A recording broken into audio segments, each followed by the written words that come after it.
नमस्कार दोस्तों, स्वागत है आप सभी लोगों का एक बार फिर से हमारे एग्री ट्रेनिंग प्रोग्राम में। मैं हूं शिवम सिंगल, एग्री ट्रेनर, और आज हम लोग बात करने वाले हैं एक new product Vestige agri aqua gel की, जो कि अभी कुछ ही समय पहले वेस्टीज के द्वारा लॉन्च किया गया था अप्रैल मंथ में। एंड बहुत सारे क्वेश्चन आ रहे थे लोगों के मन में कि ये प्रोडक्ट कैसे काम करता है, क्या इसका यूजेस हैं, क्या बेनिफिट्स हैं, और अलग अलग टाइप के FAQs लोगों के मन में थे। सो आज हम लोग इस सेशन में इसको समझने की कोशिश करेंगे। लास्ट में फिर इससे संबंधित जितने भी फ्रिक्वेंटली आस्क्ड क्वेश्चंस हैं, FAQs जो हैं, उनको रिजॉल्व करने की कोशिश करेंगे। एंड देन सबसे लास्ट में समझेंगे कि इसके डेमो कैसे किए जा सकते हैं। तो चलिए स्टार्ट करते हैं।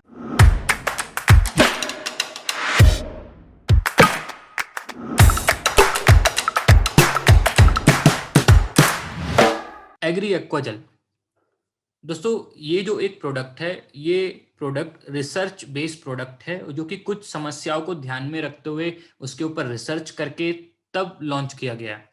तो सबसे पहले उन समस्याओं को समझने की कोशिश करते हैं कि आखिर वो कौन सी समस्याएं हैं जिनको रिजॉल्व करने के लिए ये प्रोडक्ट लॉन्च किया गया। सो आज के समय में अगर किसान के सामने कुछ चुनौतियों की बात करें तो उनमें सबसे बड़ी चुनौती सामने आती है जल संकट की। और जल संकट का मतलब ना सिर्फ जल की कमी है, बल्कि जल की अधिकता भी एक प्रकार का जल संकट है।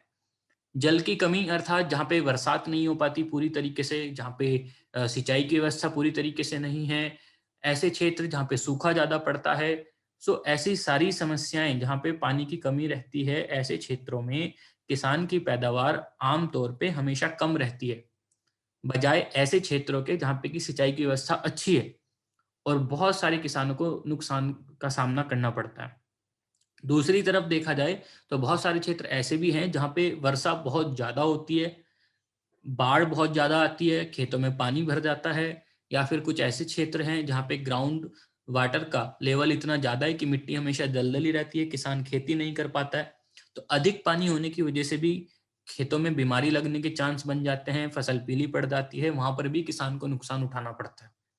सो जल संकट एक समस्या है। दूसरी जो चुनौती है वो है पोषक तत्वों का मिट्टी से रिसाव, जिसको इंग्लिश में लीचिंग ऑफ न्यूट्रिएंट्स भी बोला जाता है, जिससे कि पोषक तत्वों का एक लॉस हो जाता है, नुकसान हो जाता है, हानि होती है। अर्थात जो फर्टिलाइजर्स हम लोग मिट्टी में डाल रहे हैं, वो फर्टिलाइजर्स के अंदर जो पोषक तत्व हैं वो पौधों तक नहीं पहुंच के मिट्टी में नीचे निकल जाते हैं। इसी को लीचिंग ऑफ न्यूट्रिएंट्स कहते हैं। इसको आगे हम और डिटेल में भी समझेंगे। नंबर 3 आता है मिट्टी का कटाव, सॉइल इरोजन। अर्थात जब भी कभी ज्यादा आंधी तूफान चल रहा है, तेज हवाएं चल रही हैं, अधिक वर्षा हो रही है, रन ऑफ हो रहा है पानी का, तो उसकी वजह से जो मिट्टी की उपजाऊ लेयर होती है उसका कटाव हो जाता है, जिसके कारण किसान को वहां पे फर्टिलाइजर्स भी ज्यादा इस्तेमाल करने पड़ते हैं, उपजाऊ मिट्टी का क्योंकि हानि हो जाता है, और किसान की पैदावार भी वहां पे घटती है। सो ये 3 ऐसी समस्याएं हैं जिनको हम देखें तो आज ये समस्याएं मुख्यतः ग्लोबल वार्मिंग की वजह से कहीं ना कहीं आ रही हैं, और आने वाले समय में इन समस्याओं के बढ़ने के चांस और ज्यादा हैं। ग्लोबल वार्मिंग की वजह से ही हमें जल संकट भी आज सामना करना पड़ रहा है। जल संकट में फिर अगर बारिश ज़्यादा होती है या पानी हम लोग ज़्यादा लगाते हैं तो फिर पोषक तत्वों का रिसाव भी उतना ज़्यादा होता है। ग्लोबल वार्मिंग से कहीं ना कहीं मिट्टी का कटाव के ऊपर भी इफेक्ट पड़ता है। तो इन चुनौतियों को ध्यान में रखते हुए ये प्रोडक्ट लॉन्च किया गया। इन चुनौतियों को और अगर हम डीप में समझें तो जल संकट की जो हम बात कर रहे थे, जल संकट में सबसे पहले पानी की कमी आती है।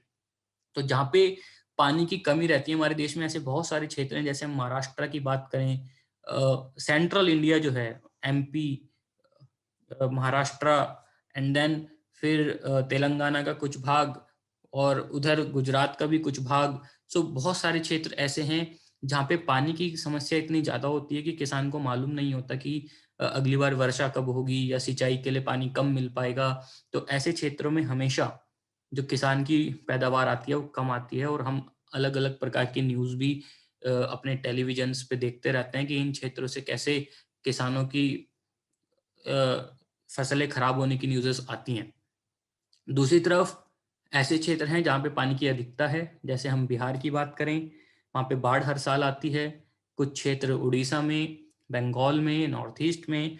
सो ऐसी जगहों पर भी किसान की जो फसल का नुकसान हो रहा है वो पानी की अधिकता की वजह से हो रहा है। हरियाणा में कुछ क्षेत्र ऐसे हैं जहाँ पे ग्राउंड वाटर का लेवल इतना ज़्यादा है कि वो मिट्टी हमेशा दलदली रहती है, वहाँ पे किसान खेती कर ही नहीं पाता है। जल संकट एक इतनी बड़ी चुनौती होने जा रही है आज किसान के सामने कि उसकी जो पैदावार है वो बहुत ज़्यादा वहाँ पे हैम्पर होती है, पैदावार के ऊपर बहुत बड़ा प्रभाव पड़ता है। दूसरी जो समस्या थी वो है पोषक तत्वों का रिसाव। पोषक तत्वों का रिसाव अगर हम समझने की कोशिश करें, तो जो हम फर्टिलाइज़र्स अपनी मिट्टी में डालते हैं, होता क्या है, फर्टिलाइज़र्स जो अभी हमने डाले थे वो मिट्टी की टॉप लेयर में अभी हमने डाले हैं। लेकिन उसके बाद जब हम सिंचाई के लिए पानी लगाते हैं या बरसात होती है, तो बरसात का जो पानी आता है, उस पानी के साथ या जो सिंचाई लगाई है उसके पानी के साथ ये जो न्यूट्रिएंट्स हैं, पोषक तत्व हैं, वो धीरे-धीरे, धीरे-धीरे मिट्टी में नीचे निकल जाते हैं।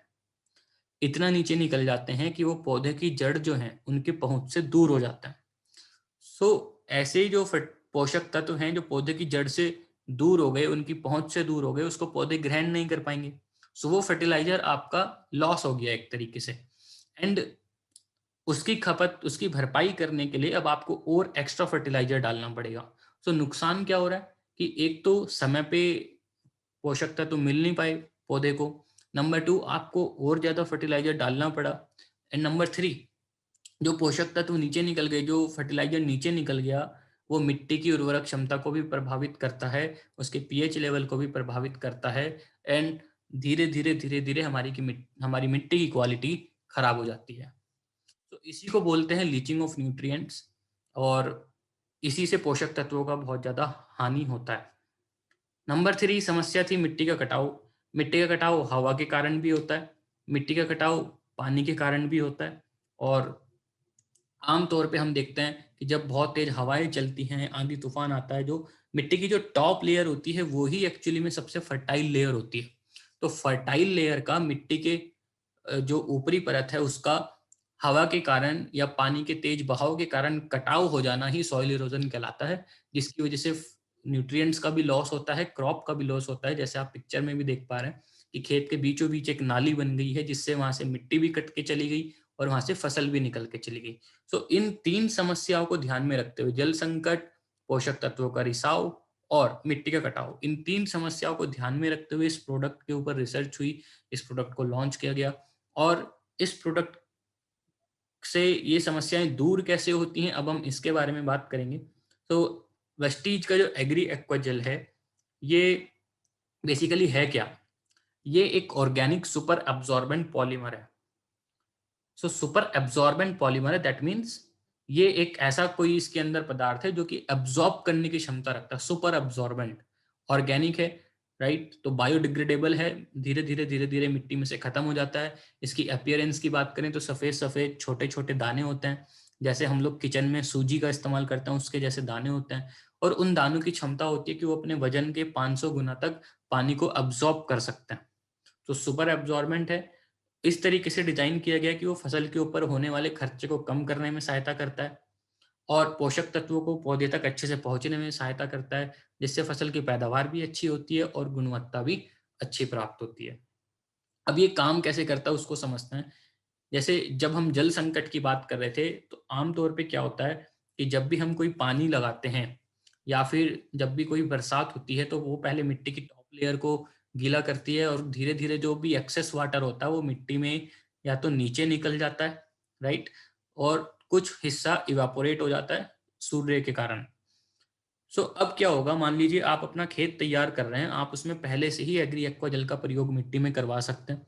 तो एग्री एक्वा जल के दाने मिट्टी में बने रहेंगे। अब अगर आप एक बार भी सिंचाई करते हैं या फिर एक बार भी बरसात होती है, तो वो जो पानी आया है, वो पानी एग्री एक्वा जल के दानों के द्वारा एब्ज़ॉर्ब कर लिया जाता है। अब क्या होगा, वो जो एब्ज़ॉर्ब किया गया पानी है, वो जेल बन जाएगा। ना तो वो जेल अब नीचे जा रहा है ज़मीन में, जैसे पहले पानी नीचे निकल जाता था, तो ये जेल नीचे नहीं निकल रहा है, ये इवेपोरेट नहीं हो रहा है, ये मिट्टी की टॉप लेयर में बना हुआ है। और धीरे-धीरे, धीरे-धीरे हर दिन कुछ ना कुछ हिस्सा पानी का रिलीज़ करते रहता है। इसका जो खास जो फ़ॉर्मूला है वो यही है कि ये पानी को अब्ज़ॉर्ब भी करता है, एंड देन धीरे-धीरे छोटी-छोटी मात्रा में उसको रिलीज़ भी करता है। पहले समस्या क्या थी कि वो एकदम से पानी आता था, फिर निकल जाता था, फिर उसके बाद फसल को पानी मिल नहीं पाता था। अब क्या होगा, अब फसल को पानी लगातार वहाँ पे मिलता रहेगा, वहाँ पे नमी की समस्या नहीं होगी, फसल को थोड़ा-थोड़ा पानी जितना उसको चाहिए वो मिलता रहेगा। सो ऐसे में अगर बरसात नहीं भी होती है या आप पानी नहीं भी लगा पाते हैं या सूखा पड़ने वाले जो क्षेत्र थे, ऐसे जगहों पे फसल स्ट्रेस में नहीं आएगी और फसल की ग्रोथ अच्छी होगी। दूसरा, जहाँ पे जल भराव हो जाता है, जहाँ पे अधिक पानी होता है, मान लीजिए बरसात ज़्यादा हो गई, बाढ़ आ गई, आपके खेत में पानी भर गया, आपने कट लगाया, खेत में कहीं पानी एक्सेस वाटर आपने निकाल भी दिया, लेकिन अभी भी मिट्टी आपकी दलदली हो रखी है, आपकी मिट्टी में अभी भी पानी है। भले ही आप कितना भी एक्सेस वाटर निकाल दें, बट मिट्टी क्योंकि सैचुरेट हो जाती है, सो वहाँ पे पानी रहता है और वो फसल को कहीं न कहीं पीला कर देता है या फिर जड़ गलन की समस्या आ जाती है, तरह-तरह के रोग वहाँ पे आ जाते हैं। सो ऐसे केसेस में अगर आप ऊपर से जाके एग्री एक्वाजल भी डाल देते हैं, तो जितना भी एक्सेस वाटर होता है वो उन सबको अब्ज़ॉर्ब करके जेल बना देता है। तो उस जेल को आप चाहे तो वहीं छोड़ सकते हैं खेत में, चाहे तो निकाल के बाहर भी कर सकते हैं अगर ज़्यादा बड़ा आपका खेत नहीं है तो।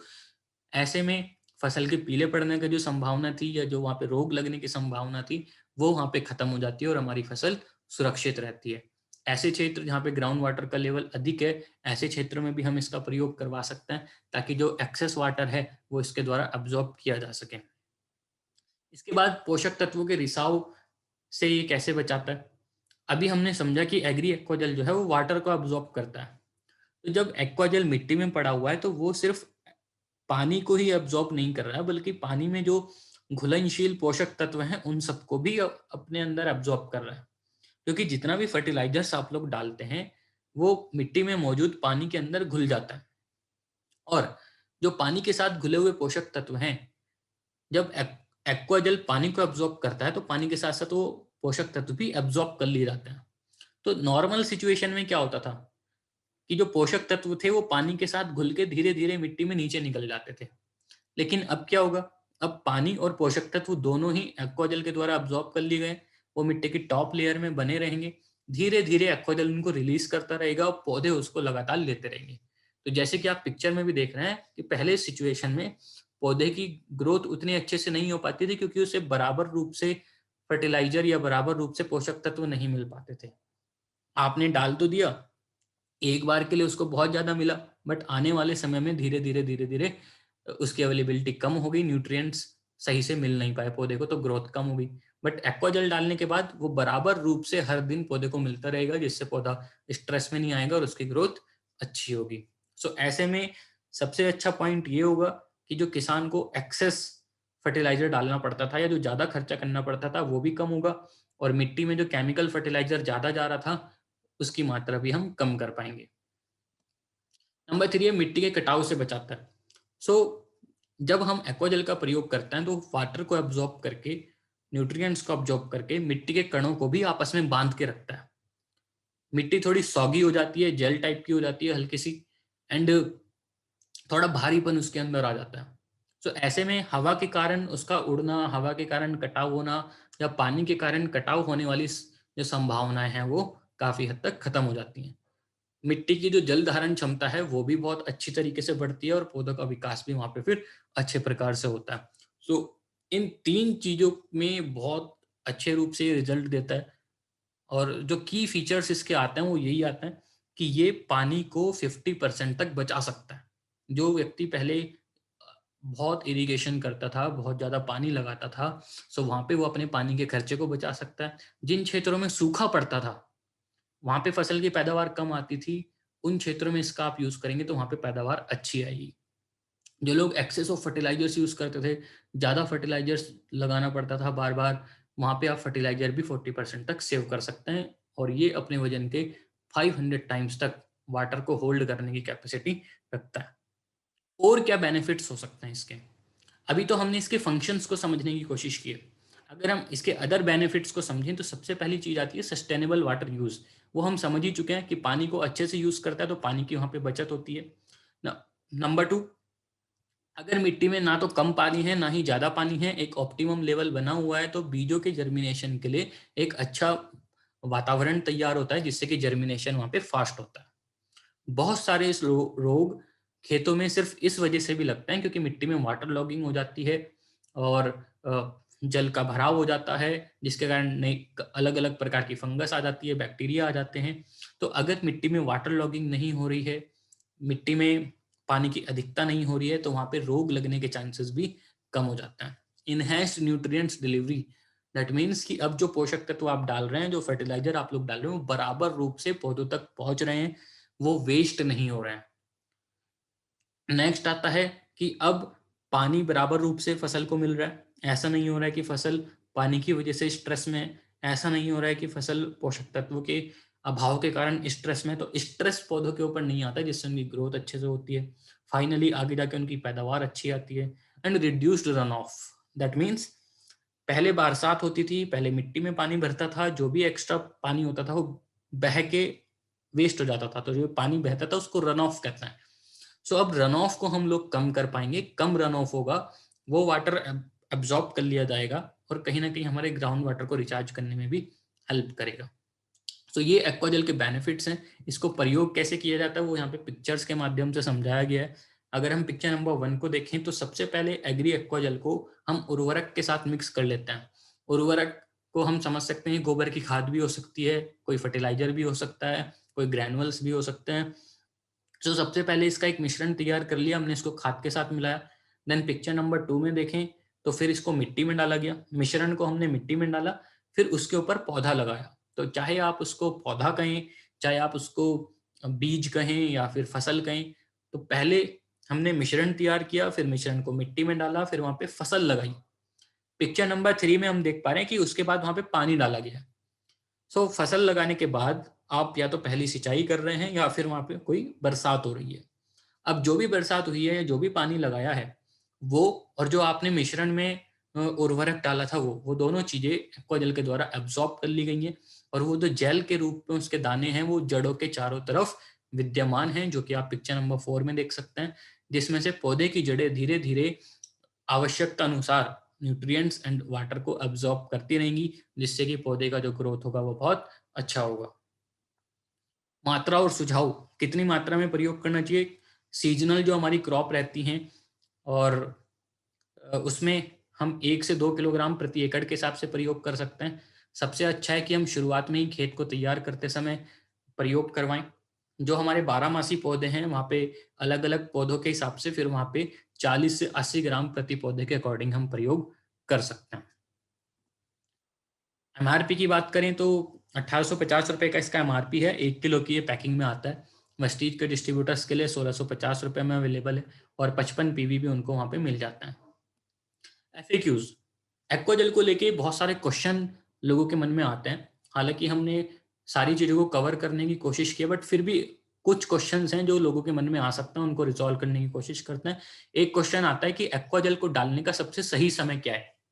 सो एक्वाजेल को डालने का सबसे सही समय है फील्ड प्रिपरेशन के टाइम, अर्थात जब आप खेत तैयार कर रहे हैं उसी समय हम एक्वाजेल को मिट्टी में डलवा लें। बाद में हम वहां पे फसल लगा सकते हैं, पानी लगा सकते हैं, तब हमें एक्वाजेल का सबसे अच्छा रिजल्ट प्राप्त होगा। क्या हम एक्वाजेल को किसी फर्टिलाइजर में मिलाकर प्रयोग कर सकते हैं? यस, आप इसको किसी भी फर्टिलाइजर, मैन्योर, कंपोस्ट, गोबर की खाद, किसी भी चीज में मिला के खेत में प्रयोग करवा सकते हैं। क्या हम एक्वाजेल को फसल की बुआई के बाद भी प्रयोग कर सकते हैं? जैसे अभी मैंने पहले बताया था कि इसको प्रयोग करने का सबसे सही समय फील्ड प्रिपरेशन के टाइम, अर्थात बुआई से पहले।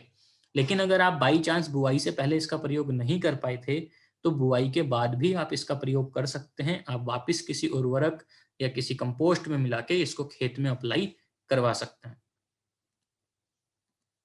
अगला एक क्वेश्चन आ सकता है लोगों के मन में कि एक्वाजेल को एक फसल में कितनी बार डाल सकते हैं? तो एक फसल में जो हमारी सीजनल क्रॉप होती है उसमें आप एक बार भी डालेंगे तो काफ़ी है। आप शुरू में ही एक बार डाल दें और वो जो पूरा सीजन है वो एक बार का एप्लीकेशन उस सीजन के लिए काफ़ी है। क्या एक्वाजेल ग्रोथ प्रमोटर है? सो कैटेगराइजेशन की अगर बात करें तो हम इसको ग्रोथ प्रमोटर नहीं बोलेंगे, हम इसको एक्टिवेटर बोलेंगे।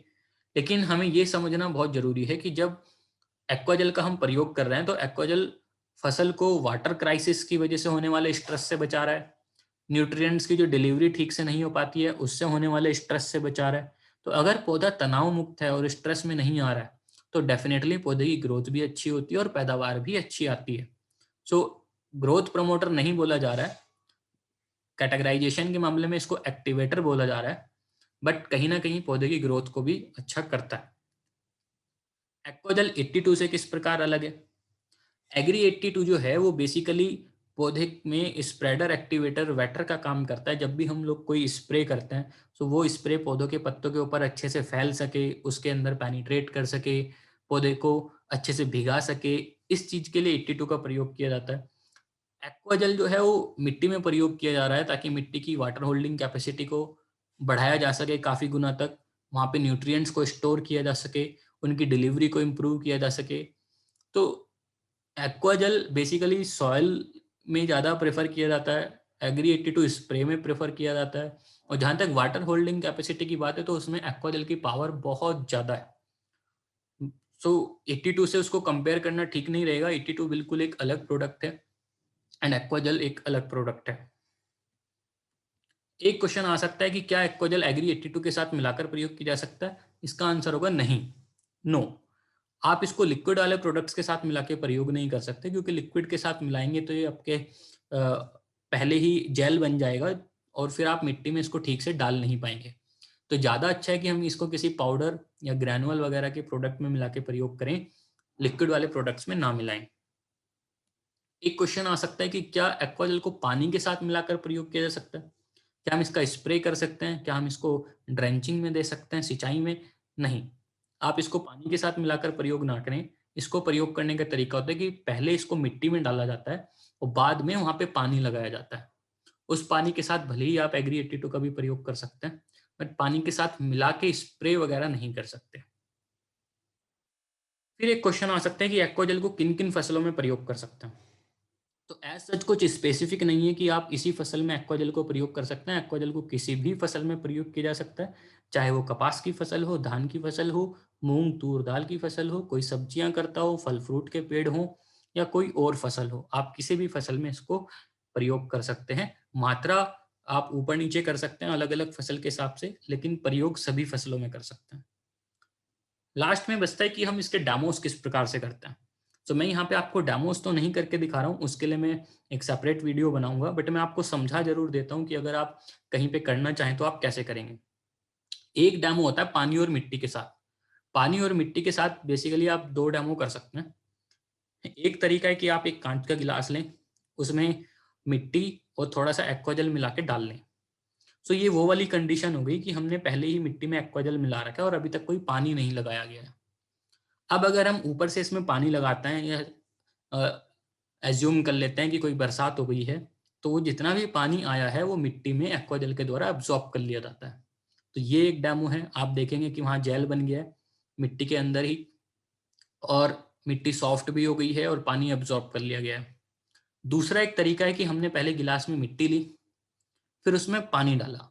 इतना पानी डाला हमने कि मिट्टी भी पूरी गीली हो गई और उसके बावजूद ऊपर भी एक भराव हो गया, एक एक्सेस वाटर इकट्ठा हो गया। तो ये एक बाढ़ जैसी कंडीशन हो गई, हम ऐसा एज्यूम कर सकते हैं।